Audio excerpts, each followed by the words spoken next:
अस्सलामुअलैकुम विद्यार्थी मित्रों। जनाब बाबूभाई सोपारीवाला गर्ल्स प्राइमरी स्कूल આજે તારીખ 2/1/2021 શનિવાર ધોરણ 3 પ્રોજેક્ટ પાઠ 3 જોડકણા। જો વિદ્યાર્થી મિત્રો પ્રથમ સત્રમાં કયા કયા પાઠ છે મેં તમને ગઈકાલે જ્યારે આપણે પહેલા પાઠની શરૂઆત કરી તેમાં મેં તમને બતાવ્યા છે। તમારી દરેક જણાએ પ્રોજેક્ટની નોટમાં પ્રોજેક્ટની બુકમાં એ પાઠની ટીક કરી લેવી। પહેલો પાઠ આપણે ચિત્ર વાર્તા કાલે જોઈ ગયા।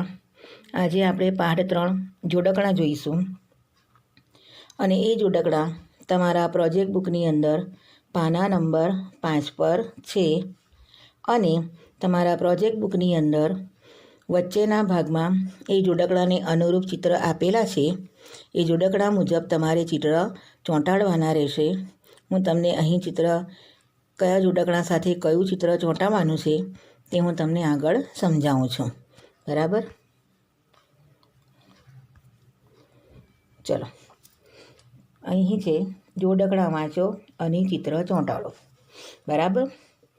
પહેલું જોડકણું છે, ચૂં ચૂં કરતા ઉંદર મામા આટા ફેરા ખાય, ગામ આખાના કપડાં કાતરી દરમાં પેસી જાય, બરાબર? આ જોડકણામાં કોની વાત કરવામાં આવી છે? ઉંદરની, બરાબર? એ ઉંદર એટલે તમને ખબર જ છે, આપણા ઘરમાં પણ ફરતા હોય જ છે, બરાબર? તે એ આખા ઘરમાં ગામ આખામાં બધી જગ્યાએ આંટા ફેરા માર્યા જ કરે છે, બરાબર? અને એ કપડાને કાતરી ખાય। ઘરમાં ગાદલા હોય, ગોદડા હોય, કપડાં હોય, એમના દાંત એટલા અણીવાળા હોય છે કે તે કપડાં કાતરી ખાય છે અને દરમાં પેસી જાય, એટલે કે એ દરમાં જમીનની અંદર દર બનાવીને રહે છે, બરાબર? વિદ્યાર્થી મિત્રો, તમારા પાઠ્યપુસ્તકની અંદર આ જોડકણું લખેલું છે પ્રોજેક્ટ બુકની અંદર અને અહીં તમારે અહીંયા ઉંદરનું ચિત્ર ચોંટાડવાનું છે, બરાબર? આ ચિત્ર તમારા પ્રોજેક્ટ બુકની અંદર જ આપેલા છે। સમજ પડી ગઈ? ચાલો, બીજું જોડકણું જોઈએ આપણે। બીજું જોડકણું છે, કાકા મારા સાણા ઘણા લાવે રોજ ધાણી ચણા, જ્યારે જ્યારે મામા આવે ઢગલો મીઠાઈ એ પણ લાવે, બરાબર? અહીં કોની વાત કરવામાં આવી છે? કાકાની અને મામાની। તમને ખબર છે કાકા કોને કહેવાય? કાકા એટલે પપ્પાના ભાઈ હોય તેમને કાકા કહેવાય, બરાબર? અને મામા કોને કહેવાય? તો મમ્મીના ભાઈ હોય તેને મામા કહેવાય, બરાબર? ચલો, તો કાકા શું લાવે છે એમના માટે? તો એ કહે છે કાકા મારા સાણા ઘણા। કાકા મારા સાણા એટલે ખૂબ જ ચાલાક, હોશિયાર, ચતુર, બરાબર? રોજ લાવે ધાણી ચણા। ધાણી અને ચણા અમારા માટે લાવે છે। કોણ લાવે છે? કાકા, બરાબર? કાકા તો ઘરમાં જ હોય, પપ્પા સાથે રહેતા હોય એટલે, બરાબર? અને મામા થોડા દૂર રહેતા હોય, એટલે કહે છે કે જ્યારે જ્યારે મામા આવે, તો કોઈ વાર અમારા ઘરે મામા પણ આવે છે ત્યારે એ શું લાવે છે? ઢગલો મીઠાઈ એ પણ લાવે, બરાબર? મામા એ મીઠાઈ લઈને આવે છે। કાકા રોજ ધાણી ચણા લાવે છે અને જ્યારે જ્યારે મામા આવે છે ત્યારે એ મીઠાઈ લઈને આવે છે, બરાબર? એટલે આ જોડકણામાં કાકા અને મામાની વાત કરવામાં આવી છે। અહીં જે મેં ચિત્ર તમને બતાવ્યું છે તે ચિત્ર તમારે આ જોડકણા પાસે ચોંટાડવાનું છે, બરાબર? ચલો, હવે આગળ જોઈએ એના પછીનું જોડકણું, બરાબર? કયું છે? બકરી પેલી કાળી ધોળી બે બે કરતી જાય, સીમ ખેતરે ચરતી ફરતી આલો પાલો ખાય, બરાબર? કોની વાત કરવામાં આવી છે આ જોડકણામાં? બકરીની। કોની વાત કરવામાં આવી છે? બકરીની, બરાબર? બકરી તો તમે જોઈએ જ છે, આપણા શેરી મોહલ્લામાં ફરતી જ હોય છે, આપણે એને પાળીએ પણ છીએ। એનો રંગ સફેદ હોય, કાળો હોય, કથ્થઈ હોય, બરાબર? એટલે કે અહીં આ બકરી જે ચિત્રમાં બતાવી છે તે કેવા રંગની છે? કાળી ધોળી, એટલે કે કાળો અને સફેદ રંગવાળી છે, બરાબર?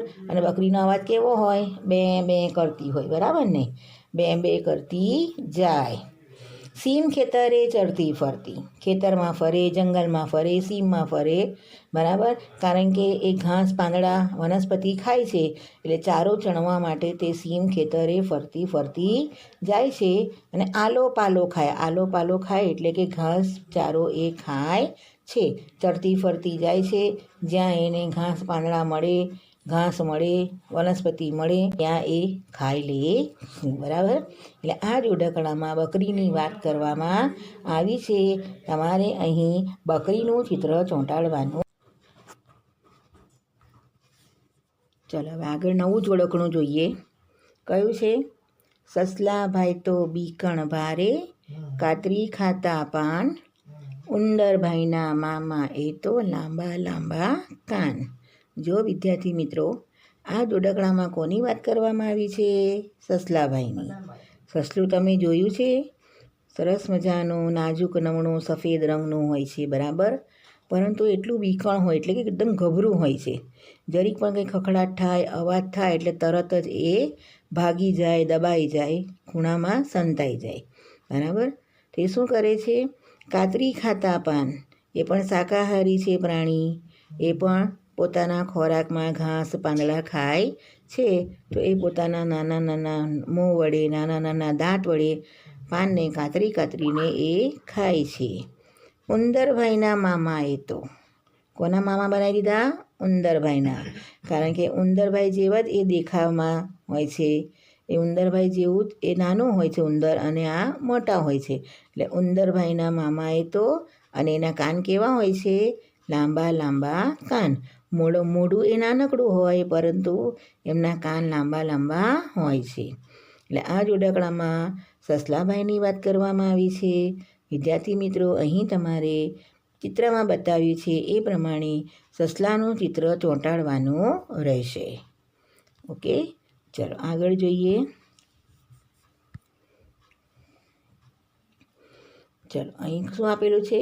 હરણું નમણું દેખાય પણ લાંબી ભરતું ફાળ, આંખો એની ચમકીલી ને ઝડપી એની ચાલ.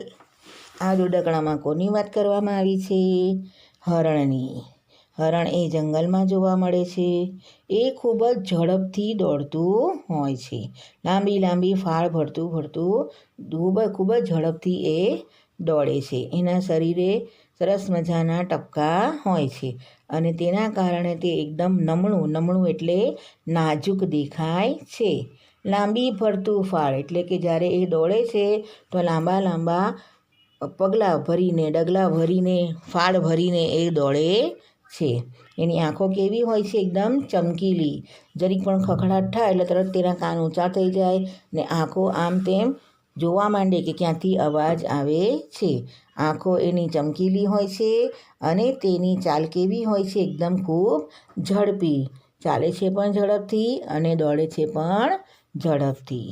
એટલે અહીં તમારે કોનું ચિત્ર ચોંટાડવાનું છે? હરણાનું, બરાબર. ચલો આગળ જોઈએ. નાની પૂંછડી ટૂંકા કાન, ઊંચી ડોકે ચાવે પાન, ઊંટભાઈ તો ઊંચા, લાગે સાવ બૂચા. કોની વાત કરવામાં આવી છે અહીં? ઊંટની, બરાબર. ઊંટનો દેખાવ કેવો હોય છે? નાની પૂંછડી ને ટૂંકા કાન. એક તો એનું શરીર કદાવર હોય, ઘણું મોટું હોય, એના અંગો વાંકા હોય, બરાબર. એની પૂંછડી કેવી બતાવી છે? એકદમ ટૂંકી. અને એની પૂંછડી નાની હોય છે અને માથા પર કાન કેવા હોય? એકદમ ટૂંકા હોય છે, બરાબર, નાના હોય છે. ઊંચી ડોકે ચાવે પાન, એની ડોક ઘણી લાંબી હોય છે. તમે આગળ શીખી ગયા હશો તમારા પર્યાવરણની અંદર કે લાંબી ડોકવાળા પ્રાણીઓ તો જીરાફ અને ઊંટ, બરાબર. ઊંટ આપણા દેશમાં પણ જોવા મળે છે અને જીરાફ એ આફ્રિકાના જંગલ વિસ્તારમાં જોવા મળે છે.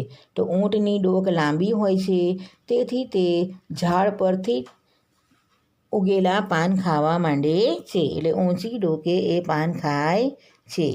ઊંટભાઈ તો ઊંચા, બરાબર. એનું શરીર કેવું હોય છે? મોટું હોય, કદાવર હોય અને તે ઊંચું હોય છે. લાગે સાવ બૂચા, એટલે કાન નાના હોવાને કારણે એ બૂચા જેવા લાગે છે. બૂચા એટલે કોઈ વસ્તુ એના શરીર પર દેખાતી નથી. નાની નાની પૂંછડી હોય, નાના નાના ટૂંકા ટૂંકા કાન હોય, એકદમ લાંબા લાંબા અને ઊંચા દેખાવે હોય છે.